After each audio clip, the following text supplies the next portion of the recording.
Alright guys, welcome back. I have a confession to make. Completely forgot that Unnatural Moonrise was an actual card printed in this set, and it made werewolves that much better. So let's hop into a game, or a few, and let's play the werewolves with Unnatural Moonrise. I had to throw it into the deck because I completely forgot it was a thing, and I completely forgot that it made the deck that much better. Alright, so we got forest going. I didn't play the mountain instead of the forest because I'm hoping to draw into a pack leader. But if I don't get the pack leader, it's fine. We'll still get the mountain out this turn, and we will still frostbite the ghoul collar. Alrighty. Hoping that slows him down a little bit. I doubt it. But we're ready to cast this Reckless Stormseeker next turn. Start swinging in. And maybe get the Tovolar down the following turn depending. Alright, whenever another zombie enters... Oh, it's Champion that Perished. So, really broken card for zombies. If you don't know what it does, it gets +1/+1 counters every time a zombie comes in. And you know zombies, they never just come in individuals. There's always 2 or 3 lurking right behind the corner. Alright, so we're going to turn sideways for 3. I doubt he's going to block with this Champion of the Perished. He's going to need it because he's going to get big real quick. There's a chance he cracks his treasure though, and he kills our guy somehow. Hey, he chose to block. Interesting. Okay, so he's gonna block here, and target creature gets indestructible until end of turn. Hey, that's pretty good. I did not expect to see that coming. Professor's Warning. Target creature gets a +1/+1 counter, or it will gain indestructible until end of turn. That's pretty good. Now it's yay! Inscriptions of Ruin. Getting rid of our guy.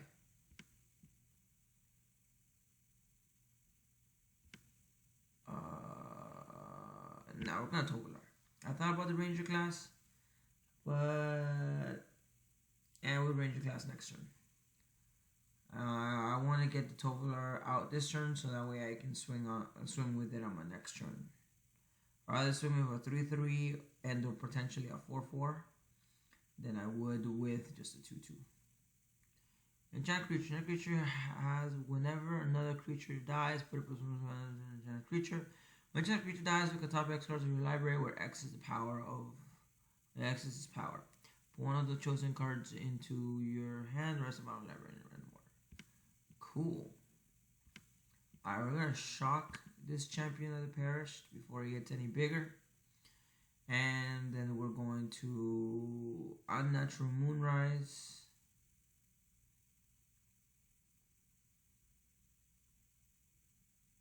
Because, yeah, it'll give our guy Trample, I believe, until end of... It'll give him Trample. Never were... Oh, he only gets Trample if he uses ability. Alright, that's interesting. That's fine. We'll Ranger class. And we'll level this up. And we'll attack with the Tovolar to give it a counter, so it'll already be a 4/4. I don't mind that it's being blocked. I just wanted that counter. The next turn, we either get the Moonrise going, or maybe not. He just passed.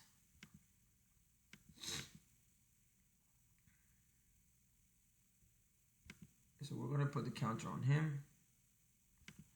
We're going to see where he chooses to block and seeing where we're going to pump.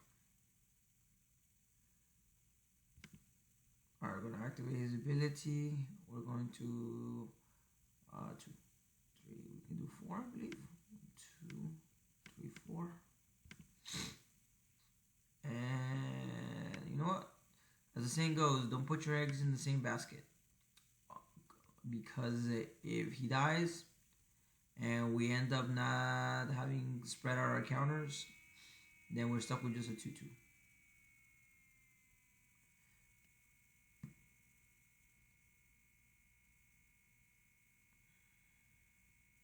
Alright, so we got an Arlen cord and he scooped it up. Alrighty, on to our next opponent, Stonewall. Let's see if he'll put up more of a fight than our last opponent. And we got 3 mana, 2 mountains, a forest. And yeah, I'll keep this. We got a shock in case we need it. We got the naturalist. There's the Unnatural Moonrise and the ranger class. Alright, gonna put this out. And in case we need to shock, we'll have it ready. Witherbloom Campus. Alright, so some black-green shenanigans coming our way. And I believe it's our turn. Cool. Hey, we drew an Arlen cord. That's pretty nice. Alrighty. There goes our naturalist. Hoping we can turn sideways with it next turn. And maybe be able to cancel the Arlen cord due to its ability to generate its mana. Unless he gets rid of it here, which he totally can, and he did not. Target player searches the library for a card and shuffles it and puts it into what's the card on top. Hey, that's pretty good. You know what I want to do? I want to attack. And we are going to generate green. There you go. We're not casting the Arlen cord this turn. We're going to instead shock it. Oh, that's if he had chose to block, which he didn't. I'm guessing he saw something coming and decided not to, but yeah. Our original plan here was to be able to have him block, go down to 1 toughness, and be able to shock it afterwards. But that's not how this turned out. As he's going to attack you, he's going to get the boast and be able to tutor up any particular card he needs. And then this is, if he swings at Arlen cord, she's going to go to 3. If he swings at us, which I would hope he does, I need her, then we'd be nice and peachy. But looks like he's swinging at our planeswalker.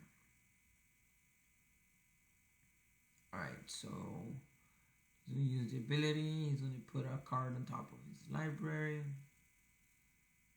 Now, is he putting a kill spell? Or is he putting something else? As he goes to 3, he just passed. And yeah, we'll cast the Tovolar. And we will use Arlen's ability here now that she's in werewolf form and be able to turn sideways. And yeah, we'll pick red here just in case. And we're going to draw some cards. Ain't that great? I'd appreciate an extra land, but that's not something we were granted. Alright, so he's at 9, we're still pretty healthy. Even if he swings at our walker, she's still going to live and she'll be at 1. Now, meat hooks here would be pretty nice, but he doesn't have enough mana, I think, to be able to wipe my board. Our target removal would be nice, getting rid of our Tovolar, preventing us from drawing extra cards.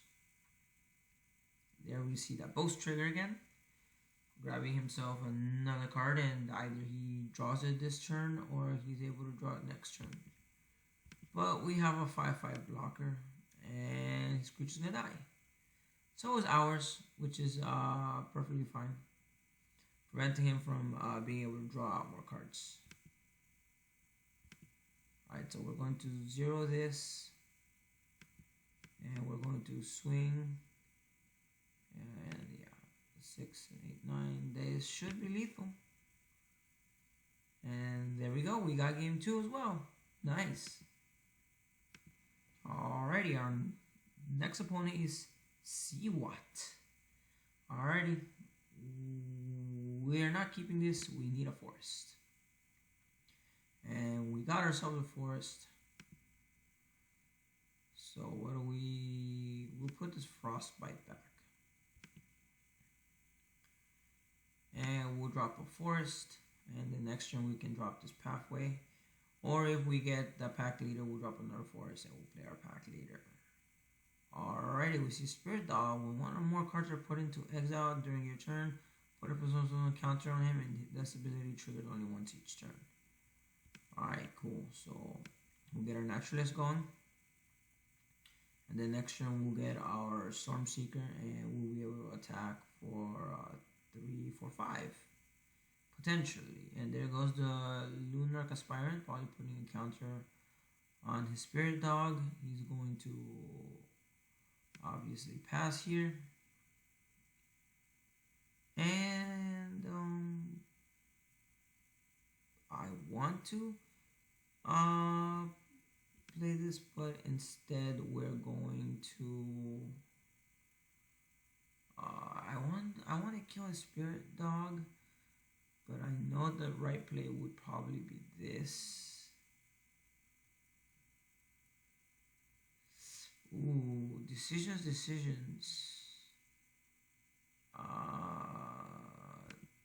This will probably be the appropriate play. And if he blocks here, that's fine. We'll pay here for red. Alright, and then we'll cast our Stormseeker.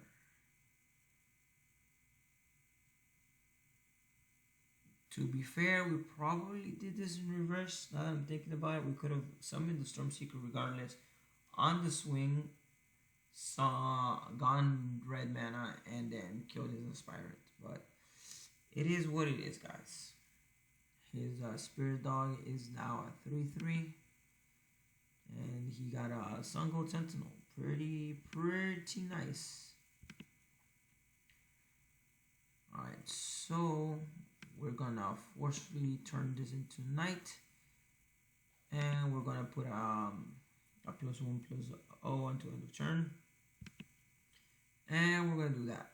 So now we're gonna turn sideways, and we're going to generate some green mana and be able to cast a Tovolar on our main phase 2. Bam! Witness the power of Unnatural Moonlight. Unnatural Moonrise. That was actually pretty good. Now he's at 8. We have 3 decent creatures out on the board. I mean, so does he, but hoping that our creatures are more. So it's a 5/4 with flying and first strike. That first strike is definitely going to get pretty bad. Alright, so we can do this again, or we can just do this. Yeah, we can just do that. We can already level this up. So when we turn sideways, we can put a counter on our stuff. We're going to give this haste. We're going to turn sideways, and we're going to choose green, but only after we do this ability first. In case he decides to do some shenanigans here. Like block our Tovolar, we'll put a +1/+1 counter on it, giving it some survivability here, and getting rid of his Sun Gold Sentinel. The Sun Gold Sentinel has first strike. Alright, so we'll put the Snakeskin Veil here. It'll survive the first strike damage, and then we'll get some damage through. Alrighty, guys, thank you for checking out that video. Don't forget to like and subscribe. Don't forget to tell your friends. And yeah, Unnatural Moonrise. Completely forgot that was a thing. Whole purpose of this video. I only got to demonstrate it there during that last game, but to be fair, werewolves are pretty strong, and you're not always going to need it. But when it comes in handy, it definitely comes in handy, because we were able to, I want to say, turn the tide even further in our favor by being able to turn it into nighttime for that turn, and giving it a +1/+0, and that trample helps. Anyways, guys, stay tuned. See you next time.